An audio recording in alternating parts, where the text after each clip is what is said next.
in Waratah National Park. There lives a kangaroo.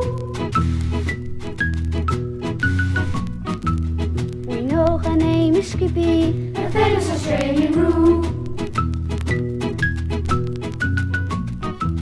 she loves to play all the day and chatters in her special way. The animals say we love her, Skippy the kangaroo.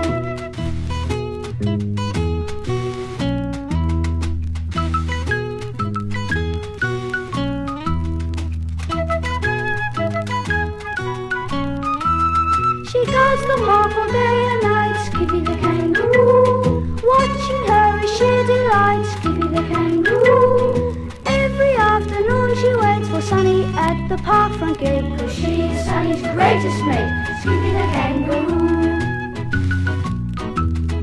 Skippy, Skippy, Skippy the kangaroo. Skippy the bush kangaroo, as everyone knows, has had many exciting adventures with Sonny and his older brother Mark in Waratah National Park, where the two boys live with their father, Matt Hammond, the head ranger. But even before Sonny found her, alone and lost in the bush, her life had been far from ordinary, because Skippy, like all kangaroos, is a very unusual animal. In the Australian summertime, a lot of baby kangaroos are born, and a few years ago, Skippy was one of the new summer babies.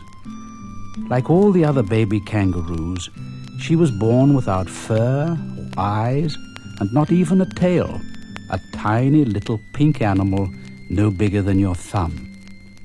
For 6 months, she stayed in her mother's pouch, sleeping, eating, and growing bigger every day until she had a tail and eyes and ears. One cold wintry morning, she popped her head out of the pouch and saw for the first time the world which she was to inhabit, the Australian bush. So while her grey fur was growing and while the winter lasted, she would satisfy herself with occasional peeps at the world outside her mother's warm, furry pouch. A little head with soft, floppy ears and big eyes would peer over the top of the pouch for a curious look around and then pop in again, just like a jack-in-the-box. Then the spring came. The days were warm and the bush a rainbow of coloured wildflowers. The mother decided her baby was old enough to get out of the pouch. The little kangaroo wasn't so sure that she wanted to yet, but with a gentle tip from her mother, she was out, tripping and tumbling over her long legs and tail, and unable to stand on her feet. At first, the sounds of the bush, the cry of birds, and the breeze rustling the treetops frightened her, and she'd scramble back to her mother and hide her head in her pouch. But her mother would push her away, making her learn how to hop. When it was time to get back into the pouch, she'd put her head in first and then do a somersault, legs and tail disappearing in a complete turn inside the pouch until she was right way up and her head popping over the top again. Every day she became stronger, learning how to hop and jump like her mother and how to sit back on her long tail.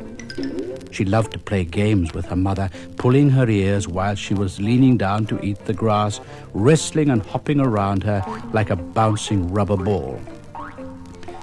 Although she soon learned that most of the bush birds and animals were her friends, she would still get frightened sometimes by the howl of a dingo or the cry of an eagle, and then she'd hurry back to her mother and tumble into the pouch for safety.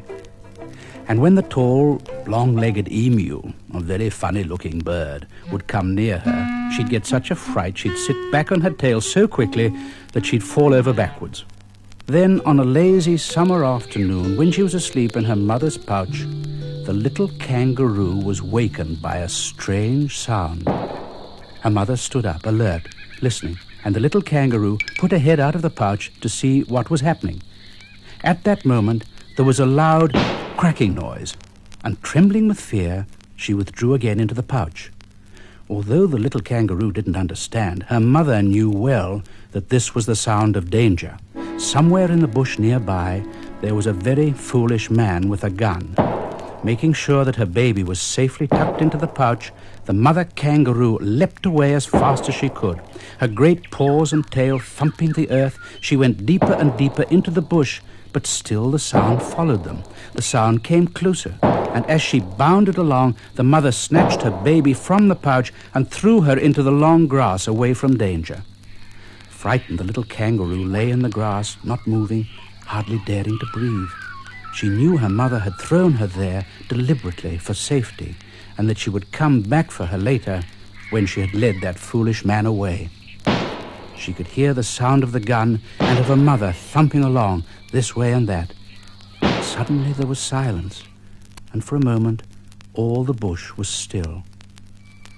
Then the birds began to chatter and sing again, but the sound of the gun and of her mother's feet had stopped. The little kangaroo waited and waited to hear the thump of her mother's feet hopping through the bush, but she didn't come. All next day she waited, and then she knew that her mother wouldn't return. She felt so alone and sad without her mother, but she was a brave little kangaroo and began to look for some other kangaroos with whom she could live, and for some food because she was very hungry. Hopping away from the long grass where her mother had thrown her, she traveled quite a long way when she heard the thumping feet of a herd of kangaroos. Excited, she began to hop in that direction until eventually, in the distance, she saw them. Whole families, kangaroos just like herself. But they were all moving so quickly away from her that she wondered if she'd be able to catch up with them. Then she saw the reason for their quick movement. Between her and the other kangaroos were some dingoes, native dogs like wolves, which were chasing the herd, frightening them and trying to attack the babies. Terrified, the little kangaroo hopped away as fast as she could in the direction from which she had come. When she was far enough away, she stopped to rest on a big rock. She was still hungry and very, very tired, and she lay down on the warm rock in the sun, closed her eyes, and very soon was asleep. As it was such a warm, sunny day, Sonny was out in the bush exploring. He stopped at the foot of a large gum tree where a kookaburra sat looking down at him. Sonny imitated the laugh of the kookaburra, and it laughed back at him as kookaburras do. He saw a fat little wombat with her baby waddling along behind her. And he saw a big white ant's nest. It must have been fully 4 feet high and was teeming with its tiny little inhabitants. The nest was really a city where thousands of little ants, perhaps millions of little ants, lived and worked. Sonny was always fascinated by an ant's nest and loved watching the little insects as they busily went about their business, some bringing in food, some carrying little pieces of earth to build the nest even higher, all of them working in some way and all of them wonderfully organized. The nest was honeycombed with passages. Sonny imagined how snug the ants must be at night in their thousands of tiny little rooms inside the big ant's nest. Ants were nearly as clever as human beings, Sonny thought, and really far more sensible, because they never quarreled or fought amongst themselves. And he found a very young gum tree with soft leaves, which are very good for making gum. He took one of the soft leaves and split it carefully down the center with his fingernail, and as he pulled it apart slowly, found the eucalyptus gum inside. And also, of course, he found some good whistling leaves, too. On the rock in the sun, the little kangaroo was woken by Sonny's whistling. She sat up and looked around, wondering what this new sound could be. But unlike the noise of the gun, it didn't frighten her. She was merely curious. Then Sonny appeared from out of the bushes. He stopped and looked at the baby kangaroo, surprised to see such a little one there alone. Kangaroo didn't know what to do. She was quite nervous, as she'd never seen a human before.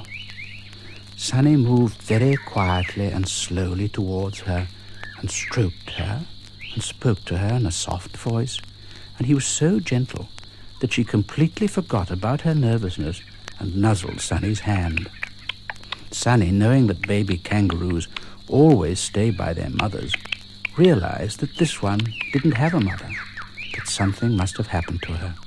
He decided to take her home with him, and he picked her up and put her inside his shirt. The little kangaroo liked that. It was almost like being inside her mother's pouch again. Sonny arrived home at Ranger headquarters, and after feeding her milk from a bottle, which she drank to the last drop, he made up a warm bed for her on the veranda and sat by her as she slept again. He asked if he could keep the kangaroo as a pet, but it was agreed that she should remain with the family at Waratah Park only whilst she was a baby. As soon as she was old enough to care for herself in the bush, she must leave to live with the other animals as nature intended. Sonny looked after her just like a mother. He fed her milk from a bottle every day, brushed her fur and kept her clean, and everywhere he went he carried her.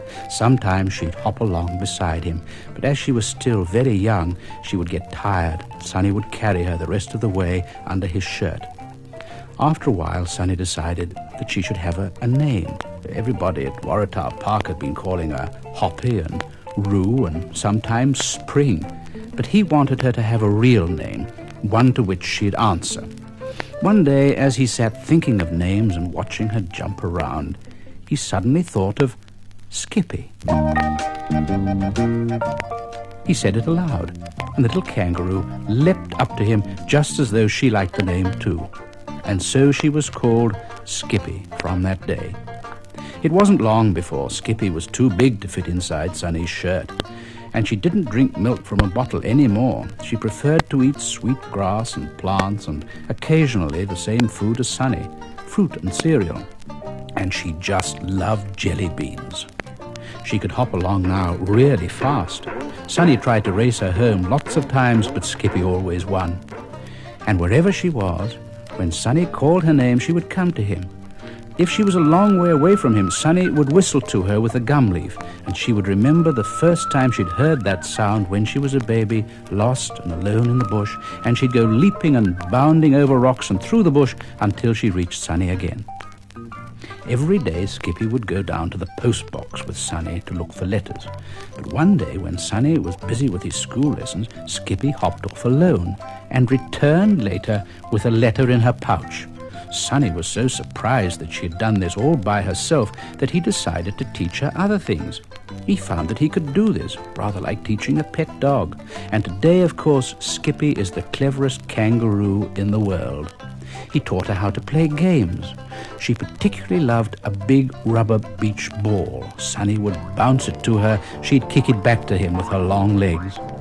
And when they played hide and seek, Sonny would tell Skippy to close her eyes, and after a while, she would go looking for him. Sonny tried all the best hiding places under big rocks, up on the branch of a tree, behind an ant's nest where the big bull ants lived, bigger than the white ants, but Skippy always found him.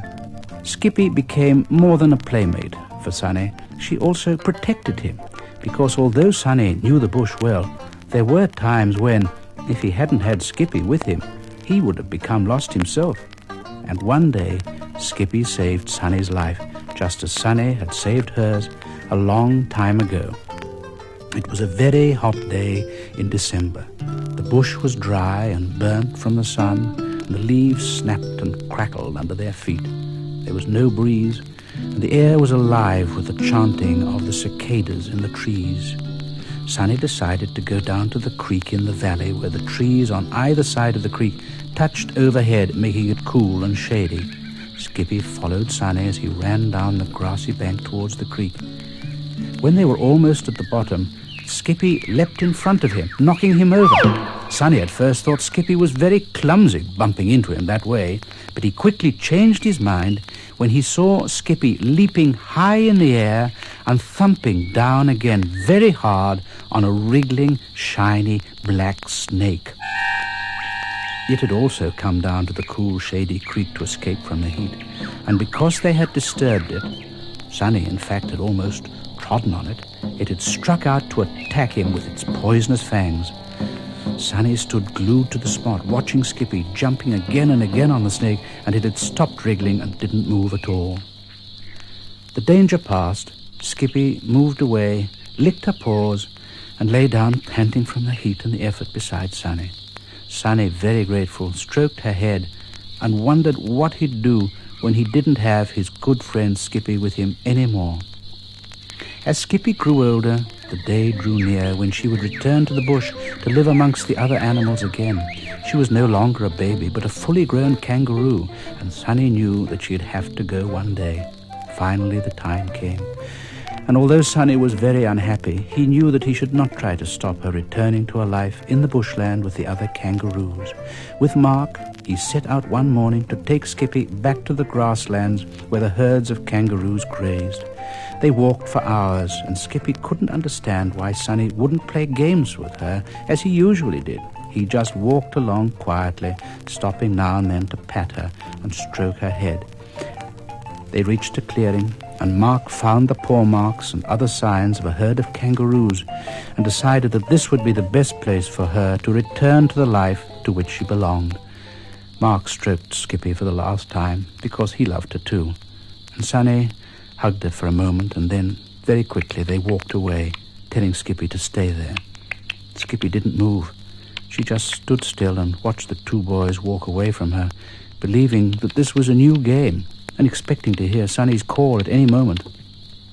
Mark and Sunny knew that Skippy didn't quite understand, but they were sure that once she discovered the other kangaroos, she would naturally join them and her new life would begin. Walking quickly back through the bush, Sunny, although he tried hard not to, kept glancing back over his shoulder, because whilst he knew that it was right for Skippy to live the rest of her life in the bush with the other kangaroos, he couldn't help being very unhappy. Skippy still stood in the clearing watching, even after the two boys had disappeared. Her ears twitched, listening for the sound of Sunny's voice calling her, or for the gum leaf whistle. On the way home, Mark tried to comfort Sunny with tales of adventures which Skippy might have in her new life with the other kangaroos, but still Sunny was sad. And when they finally arrived home, Sunny went straight to bed. But he didn't go to sleep because already he was missing his friend. And as he lay staring into the darkness and thinking about Skippy and all the good times they'd had together, he heard a scratching, like a mouse in the cupboard. He got out of bed and switched on the light. He searched, but he couldn't find a mouse or even any signs of one, but still the scratching noise went on. Listening carefully, he decided it was coming from behind the curtains.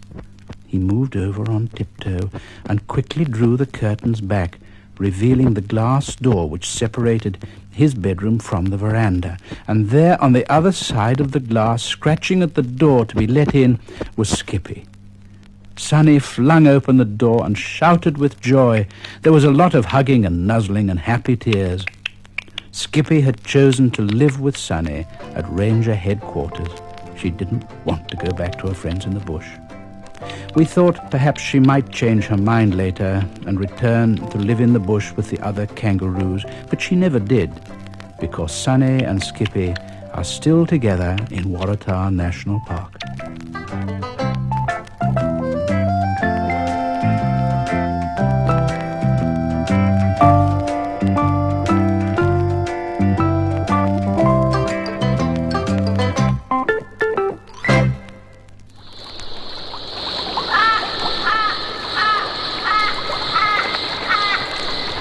One very hot summer's day, Skippy decided to go down to the river to have a swim.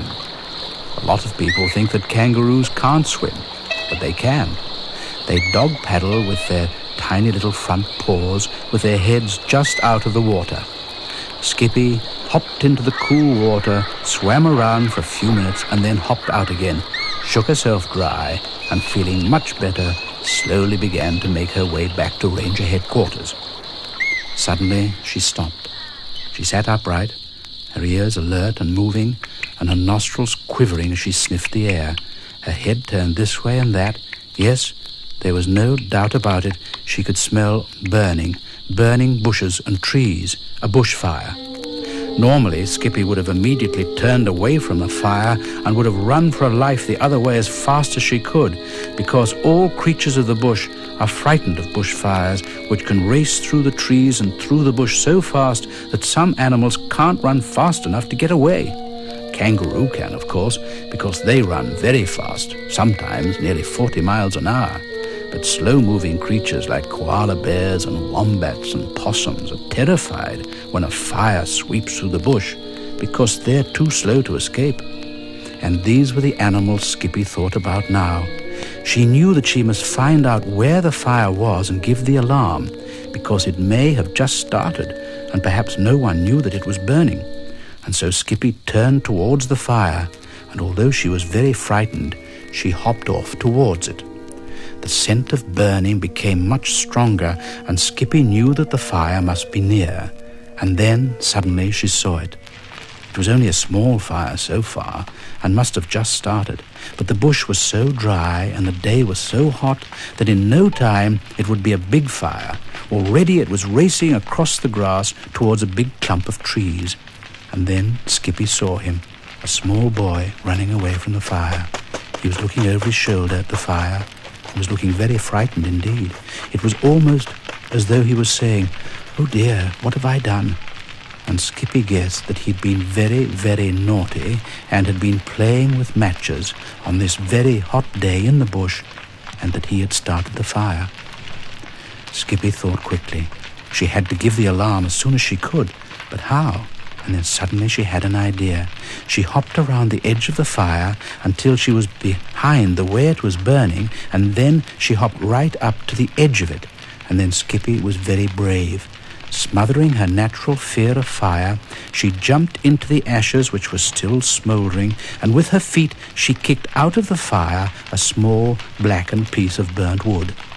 She let it cool off for a few seconds, and then she picked it up with her paws and put it into a pouch. It was still quite hot and very black and sooty, but she didn't mind that. She knew that it was the quickest way to let Sonny and his father know that a bushfire was burning. And then she made off for ranger headquarters as fast as she could, which was very fast indeed, as fast as any kangaroo can run. She bounded over the ground at a great speed, and all the animals and birds of the bush looked at Skippy and wondered why she was running so fast on such a hot day.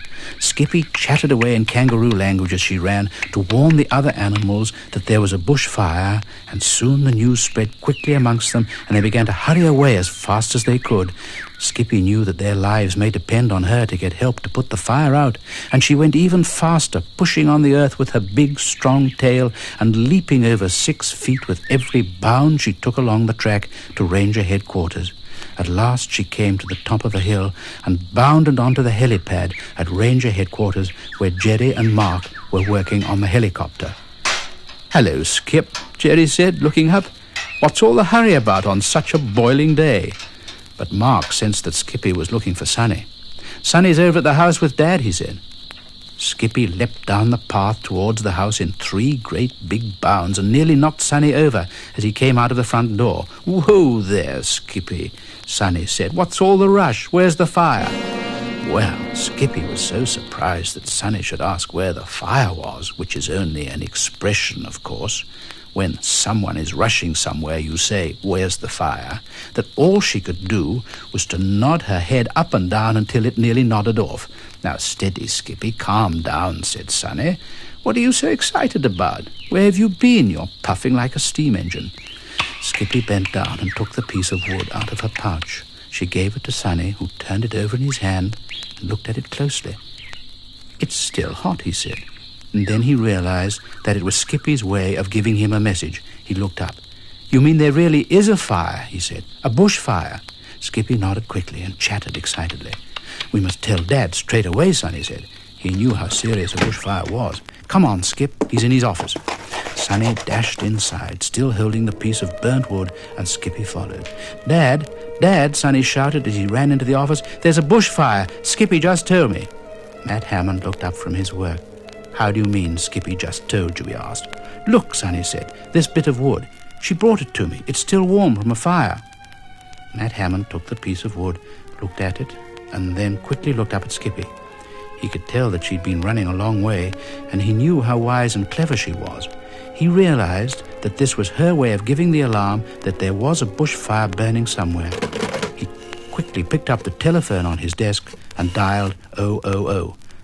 "Fire, police, or ambulance?" Sonny heard the person the other end ask. "Fire," his father said. "Give me bushfire headquarters. It's an emergency."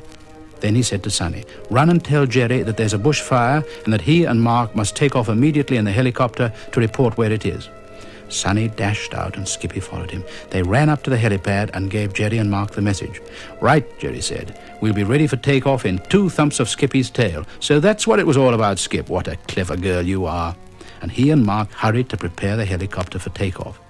Matt came running out of Ranger headquarters and jumped into the fire truck, which was always kept near the house. It was an open truck with a big tank full of water in the back, which was always there for an emergency just like this. "You can come, Sonny," he called out. "Skippy can show us the way." And then he called out to Jerry, "You radio Bushfire Brigade headquarters as soon as you spot the fire, Jerry, and tell them where it is." "Right, Matt," Jerry called back. He and Mark climbed into the cockpit and quickly put on their safety belts. Jerry pushed the starter button and the big blades of the helicopter started to whir around. "Now, Skip, show us the way," Sonny whispered into Skippy's ear. Skippy knew exactly what she had to do and she hopped off to lead the way along the road. She knew that she'd have to work out the quickest way to the fire by road. It would take longer than the path that she had taken through the bush, and the truck would have to go off the road later and along a fire trail, which was a rough clearing made in the bush to try to stop fire spreading. The helicopter took off and flew over their heads. By helicopter was the best way of all to see a fire, of course, and was one very important reason why a helicopter was kept at Ranger headquarters. Inside the cabin of the helicopter, Jerry pulled back the control stick to gain height as quickly as he could and see where the fire was. "There it is," Mark said, "down by the river and coming this way." Jerry picked up the hand microphone from the radio set, clicked it on and said, "Calling Fire Brigade headquarters, this is Waratah Park helicopter, HVB 65, reporting a bushfire near the river, north-northeast from Ranger headquarters, approximately 345 degrees, distance about 5 miles. It's on a front of almost a mile and traveling fast. Over." There was an immediate crackle from the radio loudspeaker and a voice said, "HVB 65, message received, sending fire engines immediately. Please stay in the air and report any change of direction of the fire. Over and out." Meantime, Skippy had left the road and was leading the truck down a rough track towards the river. She was jumping fast downhill, and it was as much as Matt could do to keep up with her in the truck. It was terribly hot and bumpy in the cabin of the truck, and Sonny had to hold on to stop his head from hitting the roof. Matt looked out at the bush either side of the truck. It hadn't rained for weeks. Everything was terribly dry, and Matt knew that if the fire wasn't stopped, it would race through the bush and trees and could easily go right up to Ranger headquarters. Sonny knew what he was thinking and could tell by the worried expression on his father's face that it was very serious. And Sonny was worried too. He knew what a terrible thing a bushfire was, and he couldn't help thinking of all the wild animals fleeing from it, and also of their own animals in the quarantine holding station at Waratah Park, because the fire might go right up there. Now they left the track and they went along the fire trail. This was much more bumpy than the track, and the truck had to slow down. If only they could see the fire, but the bush was so tall on either side of them that it blocked their view. Skippy stopped. She could smell the fire now, and she knew that it wouldn't be safe for Matt and Sonny to go any further. "We'll get out here and climb that little hill," Matt said. "We'll be able to see the fire from there." As they jumped out of the truck, they could feel the heat of the fire on their faces, and they could hear the flames crackling in the trees. Sonny felt frightened. Suppose it was much nearer than they thought and swept over them before they could escape. But he put the thought out of his mind and followed his father up the hill. Now they could see the fire about a mile away. The red flames licking into the blue sky and the black smoke made it look both a beautiful and a horrible sight. "We'll leave the truck here and start fighting it from this end," Matt said. "Help me get the gear out." As they were getting the hoses and things out of the truck, they heard the sirens of the fire engines approaching the fire from the road which they had come along in the truck. "They can't get down here. They'll have to fight it from the other end," Matt said, connecting the hoses to the water tank in the truck. "Now come on, Sonny, you take this one." Matt grabbed an axe out of the truck, and they both ran through the bushes with the hoses towards the fire. Skippy went ahead of them. She could go much faster through the bush than they could, of course, and she wanted to see where the fire engines were. And so she raced along in front of the fire and had almost gone a mile when she came to a very tall gum tree. Something made Skippy look up into the branches of this tall tree, and it was just as well she did, because right up at the very top of the tree she saw 5 koala bears. Skippy stopped. She knew that the koala bears had climbed to the very top of the tallest tree they could find, because that was all they could do to try and protect themselves from the fire. They couldn't possibly move fast enough to run away from it. But Skippy also knew that it was quite hopeless for them to avoid a fierce fire like this. The flames would go right up to the top of this tree in a few minutes, and they'd all be burnt alive. Somehow she had to save them. Should she go back to Mr. Hammond and Sonny for help, or go on to the fire engines? She decided that it would be better to go back to Mr. Hammond and Sonny, because she at least knew where they were, and it would be easier to make them understand and follow her to the tree. But would there be time? She looked at the fire. It was coming closer. It was only about 400 yards away now, and it was coming straight for the tree. Skippy turned around and set off as fast as she could go. Hop, hop, hop, she thudded over the grass, wondering how she could tell Sonny that there were some koalas high up in a tree, and how would Sonny and Mr. Hammond get them down? Just then she heard a familiar noise and looked up into the sky. The helicopter was right above her. "I wonder why Skippy's going back to Dad so fast," Mark said to Jerry in the helicopter. "I don't know," said Jerry. "Let's follow her and see." Suddenly, on the ground, Skippy had an idea.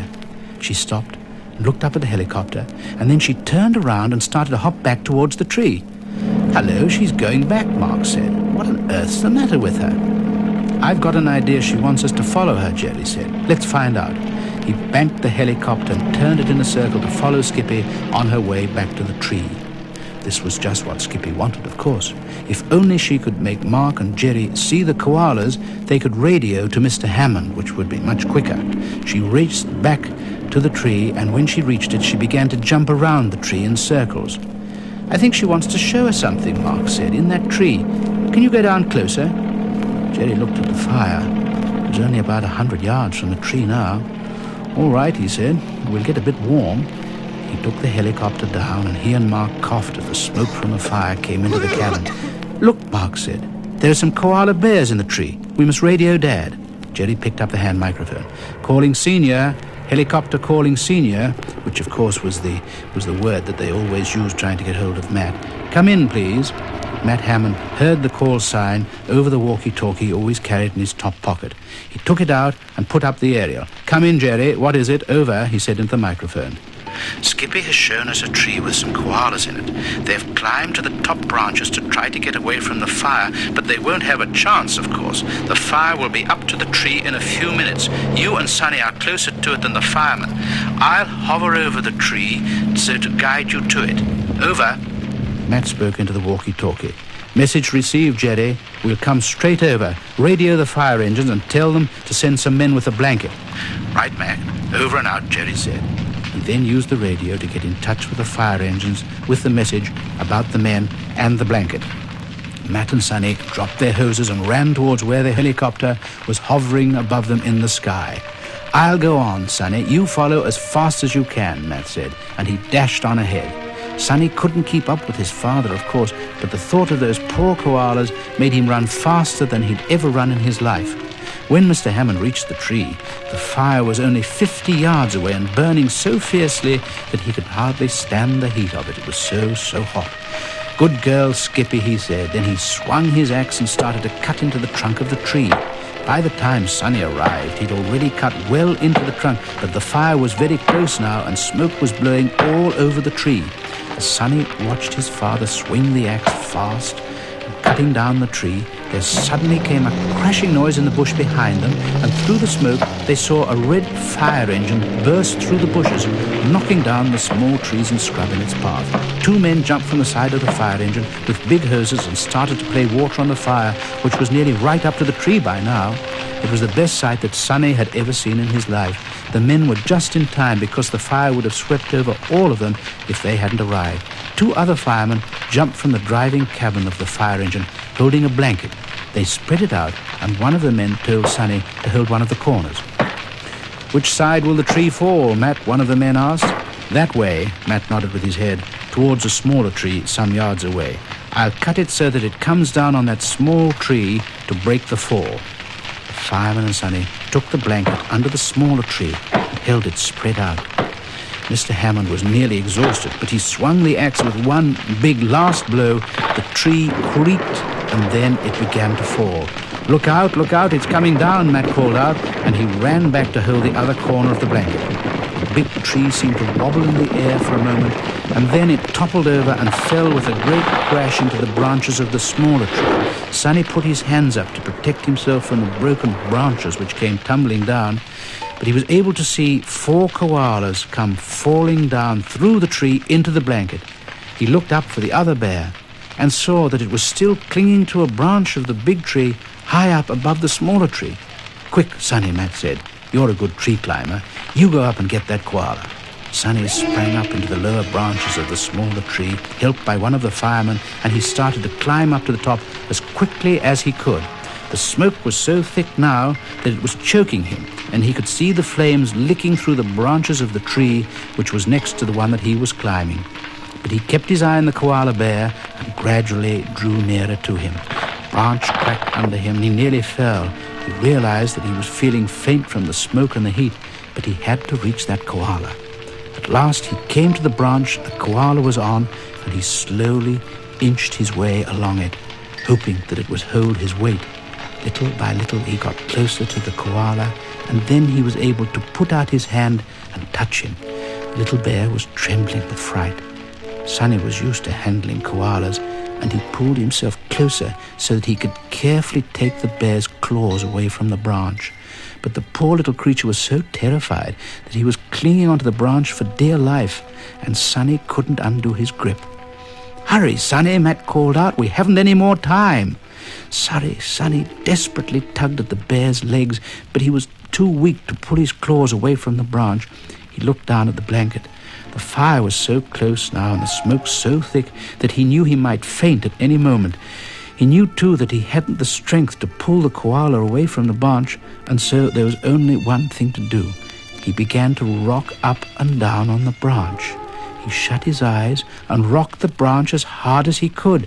Suddenly there was a crack, and then a tearing noise, and then a sharp crack again, and the branch broke. Sonny and the koala were falling through the air together. Sonny held onto the koala. He felt himself spinning around as he fell, and then he couldn't remember anything more. When he woke up, he was in his own bed, and his father was looking down at him. "Hello, old chap," he said. "You're all right now. You and the koala made a perfect landing in the blanket. You were overcome by the smoke. We brought you straight back here. There's no need to worry. The fire's under control now."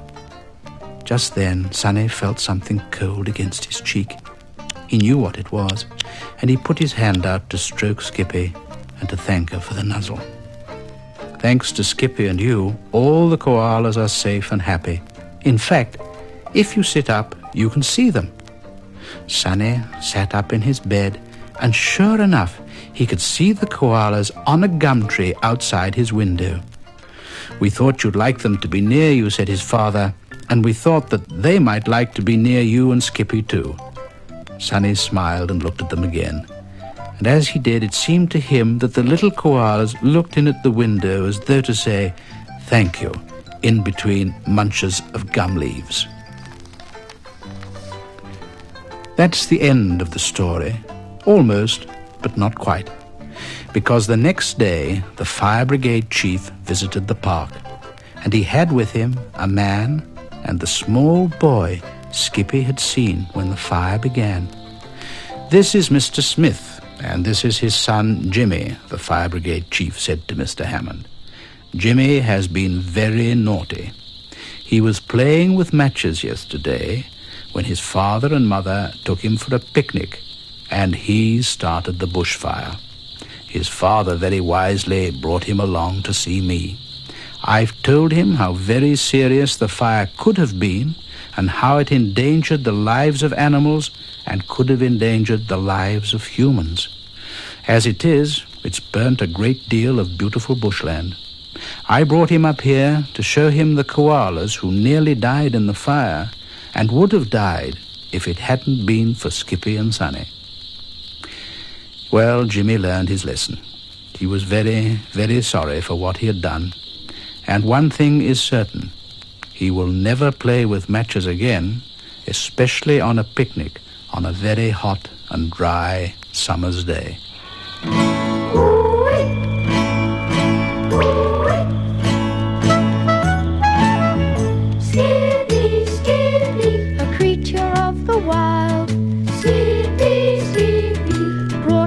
like a child. She loved the bush, the flowers, the trees, the singing birds, the humming bees. Skippy, the kangaroo.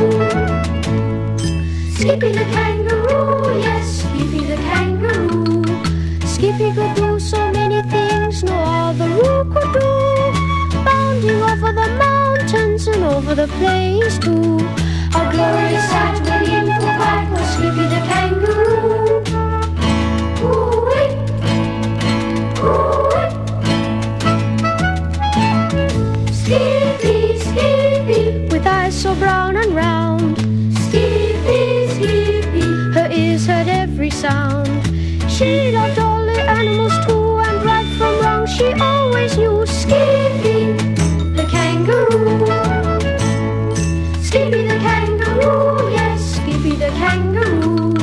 Skippy could do so many things no other could do.